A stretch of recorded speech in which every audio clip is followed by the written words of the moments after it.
Bonjour à tous, 23 mai. Aujourd'hui, nous sommes le 23 mai et c'est l'occasion pour moi de vous parler d'un grand théologien juif qui est né à cette date, le 23 mai, mais en 1873, il y a de cela quelques années.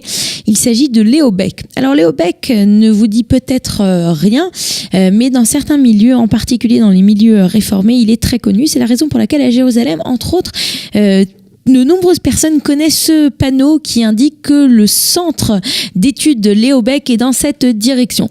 Alors comme on connaît tous ce panneau mais on ne sait pas qui est Léo Beck, j'ai décidé aujourd'hui de vous parler de qui était ce grand théologien juif.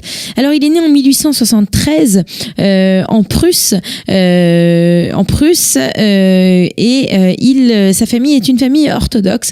Son père est le célèbre docteur et Rav Shmuel Beck qui a écrit de nombreux livres d'histoire il va donc grandir dans cet environnement, un environnement d'études de la Torah.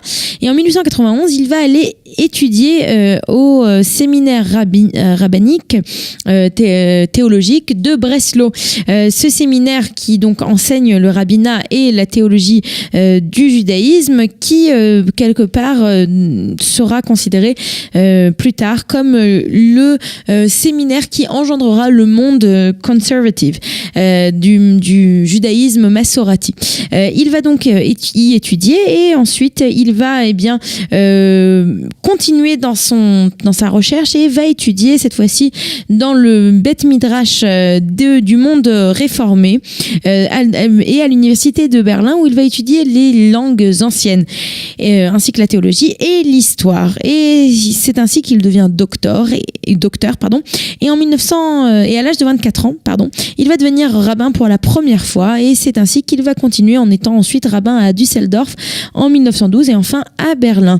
Il est connu pendant la Première Guerre mondiale en étant un rabbin pendant la guerre. C'est un aumônier des armées et c'est là qu'il va entre autres recevoir la croix de fer pour ses actions pendant cette guerre. Il va écrire de nombreux livres et il va surtout se faire connaître en 1897 pour écrire un livre en 1905, un livre qui s'appelle Mahout Hayahadut, l'essence du judaïsme. Dans cette essence du judaïsme, c'est un ouvrage qui est en fait une réponse à un autre ouvrage qui a été écrit par Adolf von Hernack, qui s'appelle lui l'essence du christianisme. Et alors que dans ce livre qui est l'essence du christianisme, on y trouve une critique assez violente du judaïsme, Léo Beck va essayer d'y répondre avec ce livre qui le rend d'ailleurs célèbre, l'essence du judaïsme. C'est ainsi qu'il est connu donc pour sa pensée, la façon de savoir exprimer la pensée juive. Et en 1943, alors que la Seconde Guerre mondiale bat son plein, il va être envoyé au ghetto de Theresienstadt. Et au ghetto de Theresienstadt, très rapidement, il va se faire reconnaître comme un des doyens du camp, puisqu'il est il a dépassé déjà la cinquantaine. Et en étant doyen du camp, il va décider aussi de continuer dans l'enseignement. Il va donner des conférences sur la littérature, l'histoire, l'économie, l'astronomie, le droit, la philosophie et de nombreux anciens prisonniers du ghetto se souviennent la façon dont ils étaient prêts à s'entasser entre guillemets dans une petite pièce pour écouter ces conférences, tellement ces conférences elles étaient intéressantes. Il va réussir à passer la guerre dans ce ghetto de Theresienstadt et faisant partie des dirigeants du ghetto, faisant partie de l'équivalent du Judenrat du ghetto, du conseil juif du ghetto.